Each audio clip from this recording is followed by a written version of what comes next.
You are taught the fundamentals of finance and money management in school. This limited series podcast tackles the basics all students need to know to become financially independent. Made by students, for students. On this episode, we talk about Alex Banayan's book titled The Third Door, or The Wild Quest to Uncover How the World's Most Successful People Launched Their Careers. Welcome to episode 14 of the Money Class podcast. Welcome back to the Money Class podcast. My name is Kosta. And it's Marc. And we have a new episode for everyone today. So this episode is on a book Marc and I recently read, and it's actually a book I picked up and I recommended to Marc, and we both really liked it. Read it's called and reread. The Third Door by Alex Banayan. Read and reread. That's how much Marc liked it. I read it once and I want to reread it again. Let me show the cover for the people who are watching the video. So The Third Door, and the subtitle is The Wild Quest to Uncover How the World's Most Successful People Launched Their Careers. And there's a lot of really interesting advice, a lot of gems in this book. I think you agree with me on that. Oh, it was amazing. I was reading it. So let me give you some back. It was like 300 pages long, and I think I read it in 2 nights. Like it was one of these page turners. And look, it's it's nonfiction, right? So it's not like there's a huge backstory or, it's just this. There isn't this. These different events that happen that are like, made up by an author. This is like a true story. That's so beautiful. That's what's so beautiful about this book. Yeah, exactly. And it's something I've realized as like the more I'm growing up, the more I'm like hooked on like nonfiction stories and less on fictional stories, because nonfiction stories are like, it's like actual proof that people did something and you're like, wow, that's actually doable. Whereas fiction is more poetic. So that's very true. But to go back on the Alex Banayan book, so this guy, he started writing this book when he was in university, right? So he was in, his parents were very conservative when it came to, education and like what he was going to do later in his life. They wanted him to become a doctor, a lawyer, so very high paying, like those were the two jobs that people those like. Were the 2 options. Exactly. And it's like, jobs all parents would love their kids to have, and for a good reason. But he felt unfulfilled in university, right? He was in pre-med, and then he switched his major to like, I think it was business administration, and still he wasn't really feeling it. He just felt like he wasn't getting the most out of like his studies, or like out of the potential, out of what he thought was his potential for his future, right? So he was basically staring at the ceiling one day in university, and he was like, man, I feel like, he basically said, I feel like colleges don't come with guarantees anymore. Before, it used to be a thing where you would come in, you would go to university, you would get a job in the field just because you had a degree. Now there's a lot more competition, and I think you agree with me there, right? Well, yeah, it's a question of how scarce is a resource, and the more common a resource becomes, the less its value is, right? And that's kind of, a quick parentheses is in business or studying business, and that's like, a BCom is not enough, a Bachelor of Commerce is not enough. Whereas, 20, 30, 40 years ago, that was like, oh, you have a business degree, finance, that's, the holy grail. If you want to make money, all of a sudden it became a common, something that everyone had. So you had to go beyond. You have to do a CFA. If you're in accounting, you have to do your CPA. Maybe do an MBA. Go do a Master's of Finance, right? And that all of a sudden, this guarantee that school once provided was no longer the case. And that's something I think that Alex spoke lengths about inside the book, but served as a catalyst for his entrepreneurial endeavors, if you want to call it that, or served as him waking up and saying, wait a second, this is not what I really want to do. There's no guarantee, so what now? So yeah, exactly. And he was like, man, I'm not really enjoying what I'm doing, so might as well figure out a way to learn the things I want to learn, to find a way to do the things I want later in life. And for him, he was like, I just want to interview the people I really admire, and I just want to go ahead and learn from them so I could do what they're doing because I love them so much. So he asked this question: if we could invent our dream university, who would be our professors? And for him, it was people like, famous people like Warren Buffett, Bill Gates, even celebrities like Lady Gaga or Pitbull. You can learn a lot from them, right? And that's the book, basically. He went ahead and found a way to talk to these celebrities and see what they had to say. Now, I don't want to go through all the celebrities because this podcast would probably be like 3 hours long. So we're going to go through a few that I really enjoyed, and you can tell me what you think, and you can tell me which ones you enjoyed, and we can bring them up. Yeah, and what was really cool about the people who he chose were really the experts in their field, right? So as opposed to someone who's just a PhD, and you know, just worked in academia all their lives, you know, these people, the people whom he interviewed, sometimes don't have a complete formal education, if any, right? So they either, you know, took a leave of absence from school for a certain amount of time to you know, for 1 semester or 2 semesters as their business grew, or didn't go to university at all, and were able to become the best in their field. And as a result, you know, they became a model for people who are in school or people who want to be like them. And I think that's what's so beautiful about this book. It shows that you don't have to be, you know, you don't have to have necessarily the credentials if you can become the best in a field. If you can become the best version of the person who you're trying to become. In that case, you know, you don't need school necessarily. But it's not always easy to get access to those people because, you know, if Alex admires them, there are hundreds of thousands of people who admire them as well, as I do, and as you too as well, Kosta, and probably so many other people. The story is kind of how he gets to interview Bill Gates, how he gets to interview Warren Buffett. Actually, I forgot to mention this, but I just want to give the hook he gives to everybody when it comes to like selling his book or selling like his story. So this is what the main theme of it all is. So what is the third door? He says, life, business, success. It's just like a nightclub. There are always 3 ways in. There's the first door, the main entrance, where 99% of people wait in line, hoping to get in. The second door, the VIP entrance, where the billionaires and celebrities slip through. But what no one tells you is that there is always the third door. It's the entrance where you have to jump out of line, run down the alley, bang on the door 100 times, crack open the window, sneak through the kitchen. There's always a way. Whether it's how Bill Gates sold his first piece of software, or how Steven Spielberg became the youngest studio director in Hollywood history, they all took the third door. Yeah. So that's exactly what you said. I think that's such a it's a beautiful way of like putting it, and I kind of agree. And you know, he interviews a lot of exceptional people. And it's funny because you mentioned you don't necessarily need university, and this is not in the book. It's more like an open conversation here, but. Isn't it funny how the exceptional people are always the ones that don't necessarily go through the conventions to get to where they want? I feel like you look at Bill Gates, you look at Pitbull, you look at even like Larry King, with the exception of maybe like a Warren Buffett. Like, how is it that these people didn't go through the normal routes where you go to university, you get an internship at some company, and then you get like scouted out? Them, it was just more of like, let me do it and like find a way to get in. What do you have to say about that? That's an interesting point. The thing is that these people weren't dropping out from, you know, random schools here and there. You know, Mark Zuckerberg, Bill Gates both dropped out of Harvard. Like they weren't. That's true. You know, they already started off like at it with a good foot, right? They already started off as very bright people who were accepted to these, you know, very prestigious and very difficult schools to get into. So it's not like they dropped out of, you know, of 11th grade or 10th grade at a, you know.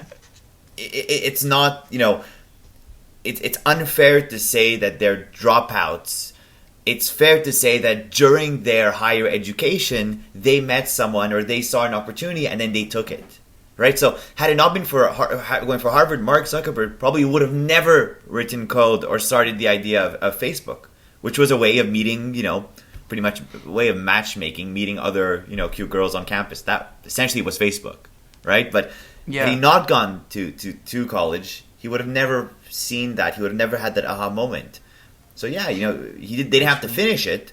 They didn't finish their college education. But education doesn't have to be only school. You know, education doesn't stop where you graduate. Education can come from all walks of life. And to think single-mindedly that it's only, you know, by pursuing a high education degree, then I think that may be a bit naive in the 21st century in 2021. You make a good point. And I think just to go back on that idea, though, of like how these people found a way to get into where they wanted, you make a good point about meeting the right people. So Alex Banayan, one of the first people he ever bumped into, first like famous person he really admired, was Steven Spielberg. And the one, I guess, piece of advice, or the one thing Steven Spielberg did that kind of got him in Hollywood at such a young age, is that, and Alex Banayan calls it the Spielberg game, quote unquote, is that one, he jumped off the tour bus, found an inside man, and then asked for his or her help to bring them in. Am I making sense here? So he was at the Universal Studio lot. He was, part of the tours that they always give, and it's like open to the public. And he decided to basically break the rules, get off the bus, find a way into like probably one of the studios, talk to someone who eventually, they became friends and then got him a role. What do you have to say about that? I think that kind of talks about breaking the rules, breaking boundaries, breaking conventions. It's an interesting story because I think that that has a time and place. It can't be done anywhere, and it can't be anyone who does that either. I'll develop my point. Essentially, Steven Spielberg, he was at a time that that was very different from ours today, right? Now there's so many more people probably that want to become a director and actor, just because of the globalization and how this is accessible to everyone, or at least everyone is able to see the opportunities. So I don't know if this was 40 years ago, 50 years ago. I wouldn't be able to tell you how old Steven Spielberg is, honestly. But this was in the 70s, I think. Okay, so we're 50 years ago, right? He got off a tour bus, and he was intrinsically motivated, right? He had a certain base knowledge, but he was already an interesting person just because he was so interested, and that can only be shown essentially to people in this field when it's coming from inside, and when it's not for the followers or for the money that you're doing it. It's when you genuinely care about what you're doing. That's going to show, and as a result, you're going to want to learn, and people around you are able to sense that and help you move forward. Right? If I were to go jump off a tour bus now and try what Spielberg did, I wouldn't be successful just because I don't have the same flame in me. But if you're in the right place, the right time, and the right person, stuff like this could happen. Well, you say you wouldn't be successful, but if I put you in I dropped you off in Wall Street right now, and I told you find a guy who's gonna eventually or possibly get you in like one of the big banks.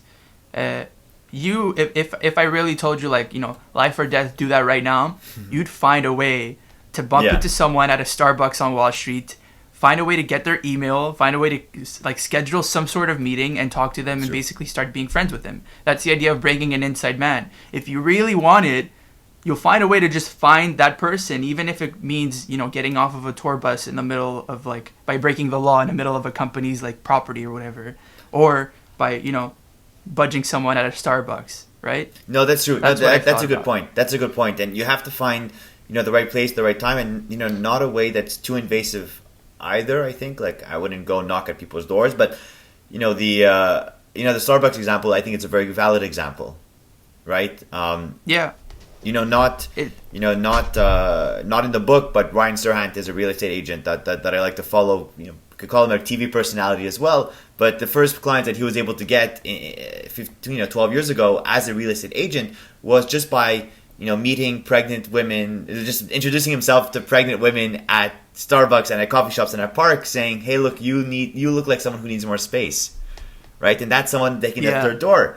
He wasn't going, knocking doors at random apartments and random townhouses. He was going and finding a clientele who could help him advance his career, and that's exactly what Steven Spielberg did, but in different industries. Yeah, and there's something I want to also mention. Steven Spielberg, he couldn't get into USC, which was at the time one of the film schools in the States. It's not one of the best. I think it's the number one film school in the entire world after NYU, or they're very fairly even. So I think that also fueled him to be man, I'm not accepted by the institutions themselves that I want to be a part of to get to my dreams. Let me push myself. You mentioned Serhant, where he found a way to get through, find the right people to get his thing started. I think it's also this form of desperation. I'm sure Serhant, I think I've read in his Wikipedia, and I don't know if it's true, he's he was in theater. He wanted to become an actor. A hand Is that actor. the guy? He became a hand actor. And then he's like, okay, let me go into real estate. And then I think it's that hunger. He wasn't like this dude who was like 20 years old. I'm going to get my real estate license and my dream is to be a real estate agent. I think he came with that form of desperation from like not being able to succeed through like the traditional routes or like the initial routes everybody takes. Yeah. So that's very important. No, that's true. It's trying to be different, try to think different, which was Apple's like mission statement for such a long time, or at least their tagline they would use. It's to think outside the box, think different, and think how could your abilities and how could your traits, be placed and be concentrated in a way where you could come out ahead, or at least you could create value for other people. And I think that's the important part, is that don't, try to think outside the box and try to be something extraordinary. Even though that may be difficult, there's always something that you could do better or different than somebody else. Right? You can't be good at everything. That comes with there's an example he gives. I was going to get to it, but I want to mention it now. I'm not even going to read the passage, but it's like Walmart was facing, Amazon's competition in the early 2000s. And they saw that Amazon was really taking over the e-commerce industry. And Walmart had they were ahead in the 90s. Like, Amazon was nothing and Walmart was there. How did they not see this coming, right? And to catch up with Amazon in the 2000s and then later on in the 2010s, they're still trying to do it. They tried to out-Amazon, which means you take what Amazon's doing and you implement it into your company. But what they failed to realize is that what Amazon's doing is successful because of the context of who they are Amazon. And how they're doing it, of Amazon. Whereas Walmart should have seen it more as like, how can we become exceptional at what we're good at, or at like what our brand identity is and how we could do it through our resources and context. So that's the idea of you can't out Amazon. And I think the same can be applied to like a company like Microsoft and Apple. Microsoft was trying to catch up with Apple's iPhone. They ended up just buying Nokia and trying so hard that like you can't out Apple. Apple's so different in their brand identity. Microsoft didn't try and become who they are through their brand identity. Right? So that's like when you're in a race. I lost my train of thought. No, but that's like when you're in a race and you're looking at the person next to you the entire time as opposed to looking ahead at your goal. Exactly. But what did you say before? Because I was gonna like tie it up with something. Thinking outside the box in a way of getting your clients, of meeting people who are inspirational and who could help you. I like Grant Cardone, 10x your life, but but who could help you kind of get to the next step and be able to progress your career in a way that you would maybe not be able to do by yourself. Yeah, and okay, so that's where I was leading at. It's like that being unapologetically yourself and understanding your strengths and like doubling down on who you are. I think that's really important. Otherwise, you just like you start being invisible because there's so many people that are trying to be like something successful that you can't compete anymore. I think that's really important. It's and going back to Naval, we love Naval. Going back to Naval, he said, I forget the quote. It's like something like escape a competition through authenticity. And I love that. That's something I've been taking with me in university. And I think it's like what's making. I think it's a strength. Like I've realized that I could use to my advantage. If I'm just myself and realize what I'm good at, it's self-awareness, right? Yeah, that's good. So now I want to go to like his meeting with Tim Ferriss. So Alex Banayan loves Tim Ferriss. He loved The 4-Hour Workweek, one of his favorite books. So he found a way to get a meeting with Tim Ferriss by emailing his assistant 30 times, which almost got him blacklisted. And, actually what happened is that after that, he went to one of the events Tim Ferriss was holding in like probably San Francisco or something. And he found a way to crouch inside the bathrooms and wait for Tim Ferriss to exit his like basically talk. And as he was heading down the stage, he got out of the bathroom and then went ahead and like shook Tim Ferriss's hand and talked to him. In the bathroom. To give you an idea how crazy Alex is, but I think it speaks to this desperation, which I think can lead to great places, right? So, and I think you love this next point I'm going to bring up. Tim Ferriss talked about, getting credibility. Tim Ferriss and Alex talked about how to gain credibility when you have none, right? We know the memes. Oh my God, I want to work at this place and it's an internship, but they want me to have 5 years of experience, but I'm only a college student. How does that make sense? A lot of people feel that today. Well, he said that you can always find credibility even in the smallest of things. When you're sending an email, it's really easy to just sign it off with, blah, blah, blah, blah, blah, thank you, or all the best, Kosta Kunatis, and that's it. But what if you add some borrowed credibility? You're volunteering somewhere, and that could be a first step. Volunteering is very easy. Let's say you're volunteering at, he gave the example of the Silicon Valley Association of Startup Entrepreneurs. You could write, all the best, Kosta Kunatis, member of the Silicon Valley Association of Startup Entrepreneurs. And that gives you that borrowed credibility, where people associate you with that association rather than just who you are, which is a nobody because they don't know your name. Yeah. Right? And at the same time, it creates like a something that you could give the other person. Sorry. At the same time, it creates something that person whom you're reaching out to can, take advantage of. Right? If you work at the startup for entrepreneurs or sustainability, Silicon Valley, whatever you said, whatever it's called, maybe Tim Ferriss will be able to gain something from making the connection. Right? We always have to put in the frame of the other person. And it's not what you could, you may want to meet Tim Ferriss, but what could Tim Ferriss get out of this meeting?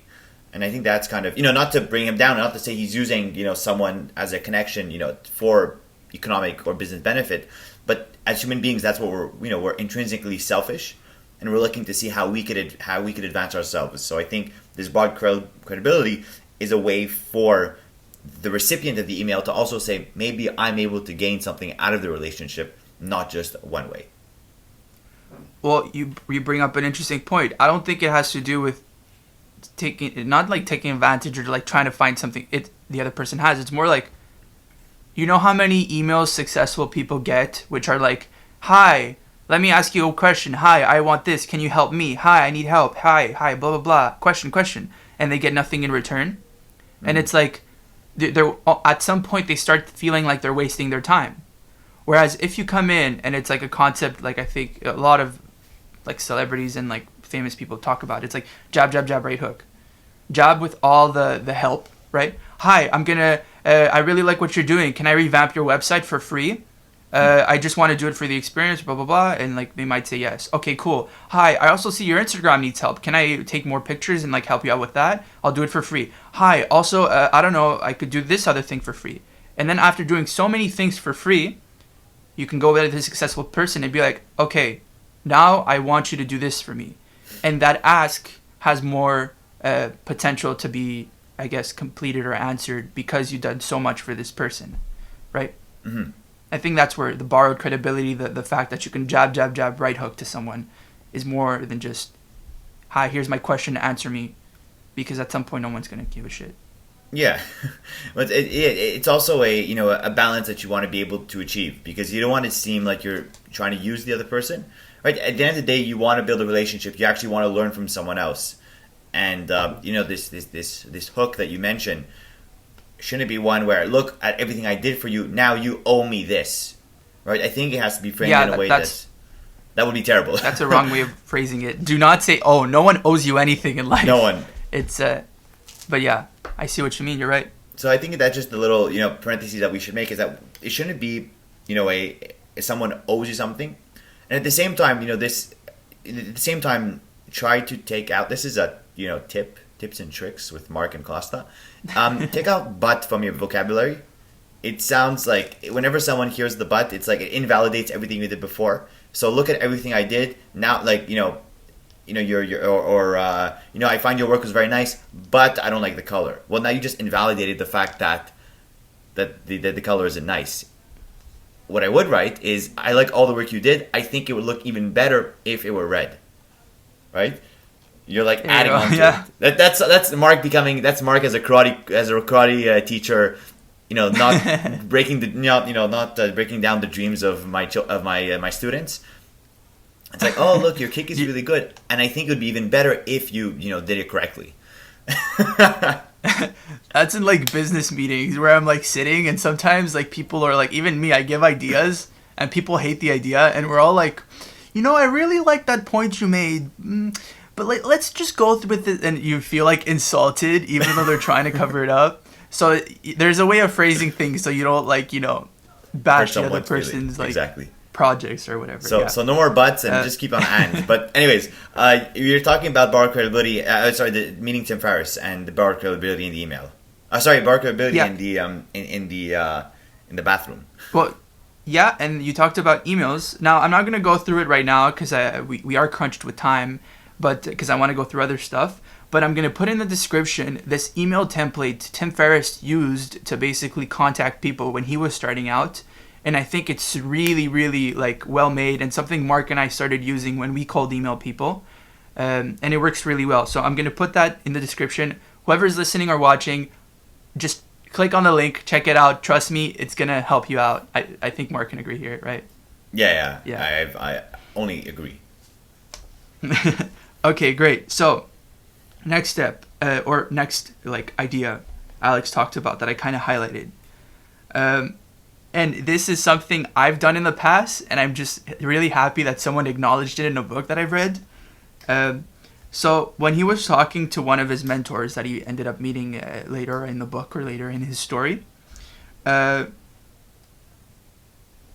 he basically mentioned how he mentioned to his mentor how he basically found a way to start the book, right? I found a way to hack The Price is Right, make money to fund my journey and my project to make this book. That's a crazy story to tell. Mm-hmm. And whoever you tell this story to, their minds are gonna be blown, right? So with that being said, he forgot to mention it at some point to someone, and his mentor told him that everybody has experience in their lives. Some choose to tell a story, and some choose to not do anything with it, and it's basically forgotten. Now that point, it sounds kind of stupid in the beginning, or kind of like, okay, like what's so special about that? I think that's what makes people today successful versus not being successful. And I want you to add to this. But essentially what I mean is that for example, I remember in my past, like by past I mean like 2019, which is like a year and a half ago. I would do things and they would fail. Like my projects. Let's say I would do a project for a company, or I would go ahead and like make these like little films that I thought were trash and like no one would watch, and I'm like, why is this special? Why should anybody care? And I'd be like, this was such a waste of time. But then I started framing the story and telling it like it is, that I started this project because I wanted to learn how to edit and how to tell better stories, and it failed this way, but it succeeded that way. So it failed in the sense that I wasn't proud of the videos, but it succeeded in the sense that I was proud with the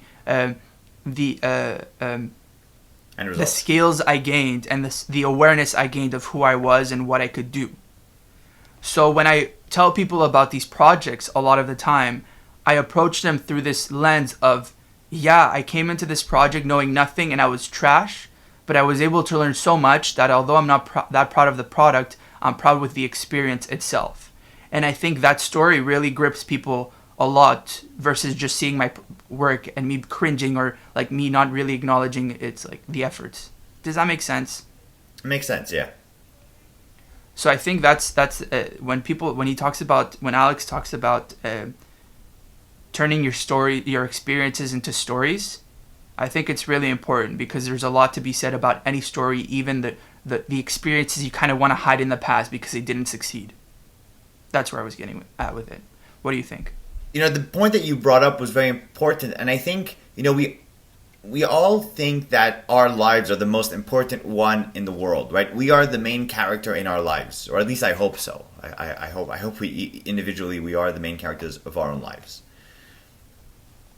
And if you assume that lens, if you take that lens, you take that angle, then everyone else doesn't really care about what you're doing. What they care about are the stories, or about the people, or how you've grown, or how you've been able to conquer a challenge, regardless of what the outcome is. And and that's where the cliche expression is the journey, not the destination that counts. It's because the journey is where you learn. It's the journey is where you grow. Everyone wants to hear a success story.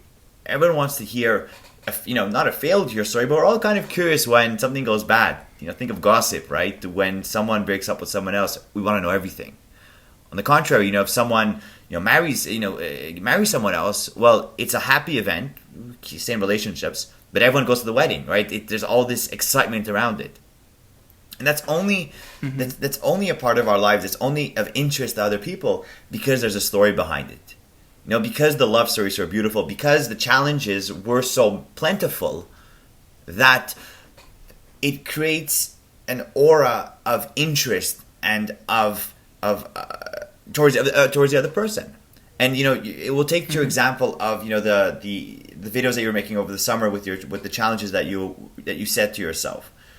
Well, those challenges taught you something, and as long as, regardless of what the end result is, as long as you're able to communicate what these challenges were and how you were able to overcome it and grow as a person, then all of a sudden you become a more interesting person, right? Yeah. And because there's a story behind your initiative, there's a story behind the result, regardless of what the result is. And I think that's really the most important thing, and that's what the book is stating. And it's exactly that point. It's that the story itself is very interesting, and you have to take events that happen in your lives. This is an interview tip. Take any event and make it look like you're able to change the world. A report that you wrote is akin to you solving world hunger, right? But that's the idea. It's how do you take an event that occurred in your life, and how do you make it sound like it's the most interesting thing that's ever happened on the face of the earth? And I think that's what's going to set you apart from everyone else, because all of a sudden you become a storyteller. And as humans, that's all we're interested in. Stories of success, stories of failures, without necessarily caring about the end result. Yeah, there's a lot of good points there, and I just want to give some context because I just want to talk about it a little bit more. Now I'm building a website for myself, just to have like some sort of like online CV or personal brand type of like thing where I can put all of my thoughts, all of my projects in one place. And there's this one page. It's for my summer project that I did. It's called the 30 and 30 series, and my goal was to make 30 videos in 30 days, and just get out of my comfort zone, just find ways to do exciting things, with the goal of learning how to make better videos, edit a lot better than I was able to, and just learn by doing so much and not really caring about the end result, because at the end of every day I had to publish a video. Now, that was very ambitious for me, considering I've never even made 30 videos in my entire life at that point. So I was that's a way of learning quickly. Yeah, but exactly. And that fear of not being able to accomplish that goal was very prevalent, and part of me knew that there was very much a possibility that I would fail. A lot of people, what they would do in this situation is just not promise this to the world. Not that anyone would care specifically, but let's just say that they did, because there's this fear that, oh, you promised but you didn't deliver. Now, I'm not working for a corporation here. It's just me, myself, and I. So I don't have to deliver on something because it will affect all the employees and the company's money or whatever. It's just me. So what I did is that I promised that to the world, and then I went ahead and tried it. And what happened is that I ended up making 26 videos in 3 months instead. A lot further from my goal. But I'm not afraid to tell people that, hey, my goal was to make 30 videos in 30 days. I made 26 videos in 3 months. But I learned so much that it propelled me to do other things in the future, which were some other videos I'm doing, I did after that, and some videos I'm doing now that I'm starting to be really proud of, even though some of them are not really. This thing was all started because I wasn't afraid to let myself fail in front of the public, in front of the world, which is something people bar themselves from doing. Yeah, but that's... It doesn't matter. Sorry, go ahead. No, but that's what Tinder is. That's what Tinder and Bubble is. It's protecting you from the fear of rejection, from the fear of failure.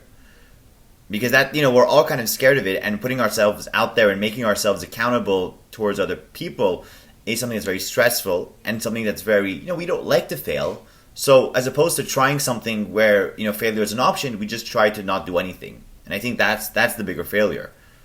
It's you either have a 80% chance of failure, or you have a 100% chance of failure. And at least there's certainty in the 100%, so that's the route that most people are going to take, because it's not in the scope of failure. It's in the scope of just not trying it, like if it wasn't even an option, even though it was something that they were intrinsically motivated to do and something they had an interest in from the beginning. Yeah, and that brings me to one of the third door in the book. So Alex Banayan and his mentor, they were talking. And his mentor, his name is Elliot. Elliot was like, okay, Alex, you want to get an interview with this person? I brought you to this conference. There's a bunch of amazing people. Go do your thing. And Alex was nervous. Very nervous. How the hell am I, this college student, going to go up and talk to this big tech CEO who is a billionaire? Like, this is nerve-wracking. Like, what am I going to bring to the table? And Elliot said, cheesy, but I think it's true, the best cure for nervousness is immediate action. Right? And Elliot gave the example of his own business. He had this, like, summit conference thing that he started in Utah that had a lot of successful people that went to it. And he said it all started as a side project that I eventually turned into this business where I would, like, email people who, like, were really interested and got to my conference by holding this model where I was biting off more than I could chew while figuring out how to chew later. Okay, are you following? Yeah. So with that being said, I think a lot of people do that. I give the example of Bill Gates. He promised IBM or like one of these big hardware companies that he would develop the software for them without necessarily knowing if he was able to deliver it on time for them. He didn't even have the software. His first piece of software hadn't even been coded when he already made the purchase. Exactly. And I think it goes back to this thing. You bite off more than you can chew and figure out how to chew later. I think when you set goals, something I've realized, you can't set goals that are too ambitious in the short term. In the long term, yes. In the short term, it's good to set a goal that is borderline stressing you out. In the sense where you're like, man, I don't know if I'm going to be able to do this. But also part of you still thinks that it's entirely possible if I do X, Y, and Z and put in the work. And the only thing that stands between it is this doubt. Whereas, because that's realistic. It's like borderline impossible, but it's also possible. Compared to me being like, in 1 year, I'm going to go to Mars. Okay, Kosta, like, chill a bit, you know? I think... it's realizable goals that are beyond what you think you could do. Well, beyond, your current scope of what you believe your capabilities are, but without being too outlandish where, failure is pretty much the only option that's possible. And I think it's a fine line, but, it's part of growing and it's part of learning. The more goals you set, the more, the more you'll be able to put on your plate and the more you'll be able to chew, like you said, right? But if you set yourself up for not doing anything, then you won't be able to accomplish it. A great example, when you have one thing to do in a day, it's going to take up the entire day. When you have 8 things to do in one day, you'll be able to accomplish all 8 of them. Whatever you do will always expand and take all the time that you have available. So the more you're able to put on your table, the more you're able to do it one moment, or at least the more that you say you want to be able to accomplish in this specific span of time, the more you will be able to accomplish in that set span of time. Yeah, there are exceptions though too. Like, I think it's also important to realize that we can overestimate things. Mm-hmm. So like, I think I would do, and I think I've said this in the past podcasts, it's like, let's say I know something's going to take me 2 hours. In my calendar, I would overestimate the time by like 10 or 20 or 30%, just in case, so I'm not rushing through something that needs to be done really well, like maybe an assignment. If I rush it in those 2 hours, I'm going to get a B-. But if I take 2.5 hours, I might get that A or A+, right? Yeah, I would love to know that extra half hour. The concept of overestimate. No, but it's overestimating. Underestimating can sometimes be bad. So as humans, which one is it? We allocate less time than we think we need it for a lot of projects. Exactly, and a little tip, for working, for jobs, for internships, it's you want to under promise and over deliver. So you say you could do something by Friday, which is a under promise, and you delivered on Thursday morning. You just over delivered on your under promise. Now, don't under promise in a way that okay, it'll be done in 3 weeks from now, but give yourself say it'll take you an extra 20% of the time, and then do it in 20% less of the time. And now that the difference, that spread, is you becoming a superstar. But you became a superstar out of your own capabilities. No one was there driving your actions. You were the one who had all the balls in your court. Yeah, you make a good point. And with that, I want to go back to the concept of self-awareness, and I kind of go back to the book. But I think you make a good point there. So remember the idea of out Amazoning Amazon or out Appling Apple. There's this. I'm now at that page, even though I said we were gonna talk about it earlier. I want to read this long quote, and I think it kind of summarizes self-awareness and how people should go about these things, like maybe over-promising, under-promising, over-delivering, and stuff like that. So Alex says, "Ever since I'd been on my dorm room bed, I've been obsessed with studying paths of successful people. And while that's a good approach to learning, I couldn't solve every problem that way. I couldn't copy and paste other people's playbooks and expect it to work exactly the same for me. Their playbook worked for them because it was their playbook. It played to their strengths and their circumstances. Not once had I ever looked within myself and wondered about my strengths or my circumstances. What did it mean to out-Alex someone? While there's a time for studying what's worked for other people, there are moments where you have to go all in on what makes you unique. And in order to do that, you have to know what makes you, you. Under-promising, over-delivering, all of these things. You also have to understand what you can provide to make sure you do that. Self-awareness. You can't just be like, oh, this person did this, let me do it, and like reap the same benefits. If you can't, if it's not who you are as through the nature of the person you are, right? Yeah, exactly. It's being self-aware, knowing what you're good at, what you're not good at, and being able to become the best, bringing all these things together and then become the best version of yourself and the best version of the person who you want to become.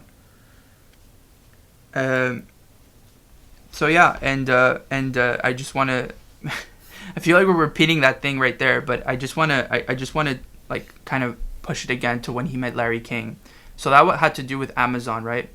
And it has to do with a lot of like what we could do to like as a person to like in a corporation or like as ourselves, right? But when he met Larry King, who interviews people, Larry King told him about how a lot of interviewers, whichever it is, they also do this thing where they go ahead and they try and be like Oprah, try and be like Larry King, and interview like them because it seems so seamless the way they do it, without understanding that you're trying to copy the best person, their personality to seem seamless, whereas it's not who you are as a person, right? Whereas if you came into an interview understanding who you are as a person and what worked for you as an interviewer, you could show seamlessness through your personality, and it looks seamless because it's just who you are, right? Am I confusing you? Let me know, because that makes sense in my head. So, again, I think that's a very important point. Now, the reason why I brought back self-awareness and like what we talked about with the over-promising, under-promising, under-delivering, all this stuff, it's that it can seem seamless because you're doubling down on the person that you are, to do the work your way, to make it so that the competition looks at you and is like, damn, how is he doing it? It's just because they're being themselves as they're doing it. Yeah. So that's something I want to bring up. Yeah, but it's a question of, again, it comes back to what you're good at, what you're not good at, and concentrating your efforts on the person, on yourself, right? And I will never be a better Oprah Winfrey. I will never become a better Larry King. I won't become a better Warren Buffett, nor will I become a better Bill Gates. But what I can do is I could know what I'm good at, and take 20 minutes out of your day, or take an hour. Take a pen and a piece of paper and say, I am good at this. I'm good at drawing. I'm good at making music. I'm good at reading. I'm good at I'm good at talking with people. I'm not good at editing. And then you're saying, wait a second, this is all the things I'm good at. Who do I know that's good at all these other things? The answer is probably no one. And there you go. Now you have something that's unique.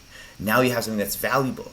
Now the resource, which is yourself, or the bundle of these attributes that you're good at, is scarce because you're the only one who has it. Right? When no one had a degree, it was something that was very valuable to have. Everyone is, you could be good at public speaking. Something that a lot of people are good at. Right? There are a lot of people that aren't good at. Or I could be very good at drawing. That's one thing. But now you become someone who's good at drawing and good at editing videos. Well, now you just took the Venn diagram and now you just made a part in the middle, which is, half as, which has a population 10% the size of either of these subsets individually. So you just created scarcity within yourself just by saying, I'm good at these things, so let me concentrate my efforts in ways that I could add value to people using what I'm good at and not trying to copy someone else because be yourself, everyone else is taken. No, but that's a terrible cheesy quote, but at the end of the day it has some truth. Well, we keep on, I think there's this theme that keeps on coming up in this entire podcast, is that it's like Alex Banayan went about figuring out how people got to where they were, and through interviewing them and realizing that they were very unique in their approach, he realized that they were just being themselves in the process. Mm-hmm. At the end of the day, it's a big book about self-awareness and like getting to the point by doing different tactics like borrowing credibility or like understanding what your strengths are, blah, blah, blah. But I think that's the commonality here, is just understanding how you can come in and bring value to people through your self-awareness. Yeah. Now, I know we're crunched on time. I want to go through two last things, and I think to wrap things up, and I think they're very poetic. So Alex Banayan was able to interview Steve Wozniak.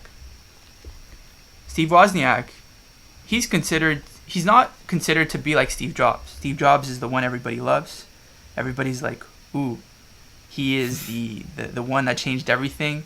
Whereas Wozniak was just the engineer that was able to go to code Steve Jobs' dreams or vision. Yet when Alex interviewed Wozniak said that he's happy the way he is right now. He capped his positioning in the company at Apple as an engineer, whereas he probably could have become the COO if he pushed for it, or the senior product engineer specialist of blah blah blah fancy title. But he's like, hey Steve Jobs, I just want to be the engineer. You could be the CEO. I don't care. And there's a sense of greed that comes with like always striving for power. Mm-hmm. There's a sense of greed that comes to always want to be better. Society tells us, find power, be the next CEO, be the next chairman of the board, be the next president. Whereas that might not be for everyone. And we can get blinded by looking at the people we look up to, like the CEOs and the senior people at companies, and think that, man, okay, I need to get to them. I need to talk to them. Self-awareness, hard work, blah, blah, blah. Without realizing that maybe that's not what you want. Yeah. Steve Wozniak did that. He's happy. He was happy as an engineer. He had a bunch of shares in the company. Probably made hundreds of millions or billions of dollars. But he was able to like also have relationships, have time for himself and his family. Maybe Jobs didn't have that. So I think that's something to keep in mind with everything we're saying here. No, it's true. It's like, if you're an engineer and you love being an engineer and designing airplane parts, well, as soon as you become, society would say that, you have to become, you have to go up the ranks in an engineering firm. But then all of a sudden you become a manager. So you're not really doing the work that you were doing before, which is why you got into this field. So maybe you're going to love managing. But if your passion was designing airplane engines, then why would you want to go up? You're happy, and that's a question of and we're not saying, I'm not saying that you should limit your dreams. What I'm saying is be the best goddamn airplane engine designer you can. Right? Be the best version and be the best in your field, in your industry that you could be, without necessarily doing stuff that you're not interested in. right? Don't, or at least you don't want to become a manager. That's fine, but be the best aircraft engine designer, right? Or at least strive to be the best version of that, without necessarily, like Steve Wozniak, who didn't become the COO or like you mentioned, or any other higher up position. He stayed, with his team, developed, software, developed hardware, and was able to create value because he was able to do what he was good at. I think that speaks lengths to the two different types of personalities, but also different ways of choosing career paths as we come of age and as we continue learning. Yeah, and Steve Jobs asked himself, the question is, what makes you happy? And it's not just about work. It's not just about, maybe you don't want to be the best in your field, though. Maybe you just want to work at a company, do what is needed, check the boxes, and go home and watch Netflix with your girl because that's the life you want to have. Or your guy. Right? Or your guy. Or your other. But it's... Or your other. But... yeah, I just want to give one last example here. For Steve Wozniak, when the company went IPO'd, Apple, Wozniak went to Jobs and he was like, okay, we have so many initial employees here. We need to give them a lot more than they have right now. Should we give some of our shares to these, the fifth, number 5 employee at Apple, number 10 employee at Apple? And Jobs was like, I'm not giving any of my shares. Wozniak, what he did is that he ended up giving part of his shares to these people and automatically made them millionaires overnight because he wanted to show his appreciation for them. Mm-hmm. So there's a lesson about greed in there that I think goes again with power and all of that stuff. And I just wanted to point that out. And it's something Alex Banayan talks about in his book. And last point. I know we're dragging on the podcast. When Alex met Pitbull, multi-platinum artist, millionaire, can sell out Madison Square Garden. All the labels want to talk to him. He's like, at some point, he was like the king of music because of all the number ones he had, right? Yet he said something interesting to Alex. He said that he wanted to learn from this guy called Carlos Slim Jr. in, I think, Mexico or something.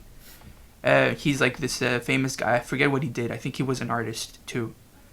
And he went up to him, Pitbull, as a successful figure that he was. And he's like, I don't care what it takes. I'll fetch you coffee. I just want to learn from you. I'll intern for you. And Carlos Slim Jr. was shocked. He's like, what? You're the Madison Square Garden best-selling, sold-out crowd person that you are, and you want to intern for me in Mexico? And there's an interesting lesson there that it's about you should always be humble enough to be able to treat yourself as an intern in fields that you're not a specialist in, or through angles that you've never learned about before, and understand that it doesn't matter how successful you are. It's always interesting to always have this knack to learn by always humbling yourself for different circumstances. I think that's a good way of ending the podcast. I just want to know your thoughts on that. Yeah, no, it's true. It's being humble and it's knowing that you don't know everything, and being able to say I'm able to learn and I'm open to learning, because that's how you grow. That's how you end up seeing things that you don't that you wouldn't otherwise notice. It's and to bring it, and just so that to show you, I'm not actually I'm talking, but I'm actually I'm doing what I'm preaching. I'm taking a biology class, a chemistry class, and a philosophy class right now. I know nothing about biology. I know nothing about chemistry. I know even less about philosophy, right? And yet, I chose to say I know nothing about these things, but let me learn. Let me be vulnerable, right? Because if I take another elective, if I take a business elective, I'll be able to get a good grade because I have a certain base knowledge. But I'm putting myself in a vulnerable situation and saying, look, I don't know much about these subjects, but I'm willing to learn and willing to put the effort. And as a result, I think I will be able to grow much more than if I were to just take another class that resembled every other class that I already took. Exactly what Pitbull did, right? He could have just stayed in his bubble with his, Miami rap, hip hop, borderline pop music that he's making, and say that's all I want to know. But he chose. He said, I wanted to become closer with the younger generations. You said he wanted to learn a different type of music. He wanted to learn a different way of marketing and just learn something different than what he knew. And as a result, he was able to make even more singles and sell out even more Madison Square Gardens because he was humble enough and vulnerable enough to learn. And coming from all of that power that he had, right? Millionaire, especially ultra successful. So yeah, that's really that's. So yeah, with that, I think that's a good way of ending the podcast. Talking about that, always staying humble and always being an intern. Yeah. Any final messages? No, I think that the last statement that we just the last little segment, speaking of Pitbull, sums up a lot of what we spoke in the last 56 minutes. So I think that's all for me. Great. Well, with that, thank you everyone for listening. Thank you for watching. And we'll see you again on another episode of the Money Class Podcast coming out next week. My name is Kosta. And it's Marc. All right. Bye, everyone. Thanks. Take care, guys. This has been episode 14 of the Money Class Podcast. If you liked the episode, make sure to subscribe and follow the podcast. We release a new episode every single week. See you next week. Bye-bye.